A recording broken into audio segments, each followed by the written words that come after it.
जय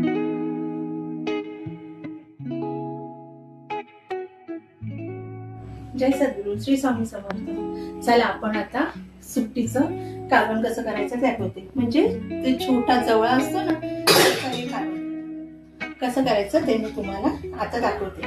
हे बघा, एक बटाटा घेतलाय, थोडे कढीपत्ता घेतलाय, 2 छोटे छोटे मी कांदे घेतले, कोथिंबीर, टोमॅटो आणि हे मसाला घेतलाय, गोडा मसाला मी घेतला आणि हे अद्रक घेतलाय। आता आपण 2 चमचे मोठे तेल टाकूया। हे बघा, हे मी 2 चमचे तेल टाकलंय। आता ह्याला चांगलं उकळी काढून घ्यायचं, म्हणजे चांगलं गरम करून घ्यायचं।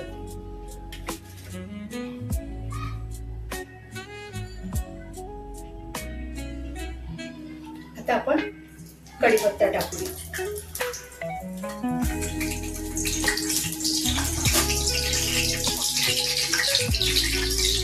आता कढीपत्ता थोडा तडतडला तर आपण आता कांदा टाकूया आणि हे आपण जवळा पण धुवून घेतलेला आहे।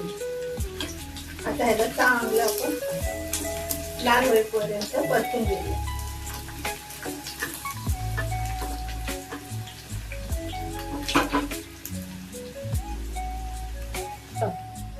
हे बघा, हे थोडंसं अद्रक टाकले,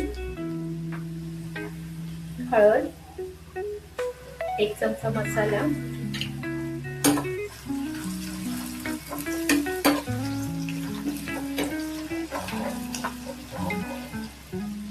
हे बघा। आता आपण हे टोमॅटो टाकू। आता हे टोमॅटो आपण एकजीव करून घेऊ।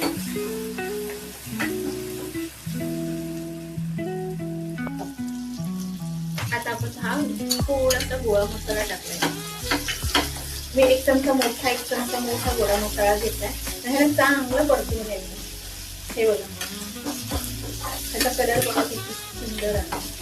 हे बघा, आणि आता आपण गॅस थोडा बारीक करून घेऊ। आता बघा कसा मसाल्याने तेल सोडले। आता ह्याच्यामध्ये आपण थोडासा मसाला टाकू, मीठ टाकले सध्या। आता आपण ह्याच्यामध्ये सुकट टाकून घेऊया।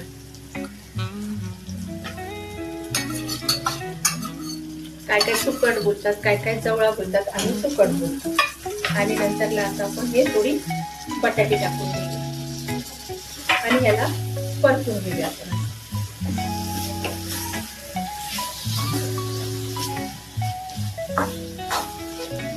परतून घेतल्याच्या नंतर आपण ह्याच्यामध्ये पातळ बनवायचं, कारण की हे आम्ही कालवण बनवतोय। हे बघा, 1 ग्लास, हा 1 ग्लास पाणी टाकायचं आणि गॅस फास्ट करून थोडा वेळ ठेवायचा। आणि गार्निशसाठी आपण हे थोडी कोथिंबीर टाकूया। आता ह्याला 10 मिनिटं उकळी येऊन द्यायची। हे बघा, हे कालवण आपलं आता हे बघा तयार झालंय। आता आपण ह्याच्यावर थोडीशी कोथिंबीर टाकूया। हे बघा कसं कलर आलाय आणि छान वाटतंय आणि खायला पण छान वाटतंय। हे बघा, हे आपण थोडीशी कोथिंबीर वरून टाकायची आणि खायला एवढं टेस्टी आणि मस्त लागतं ना, तुम्ही पण करून बघा।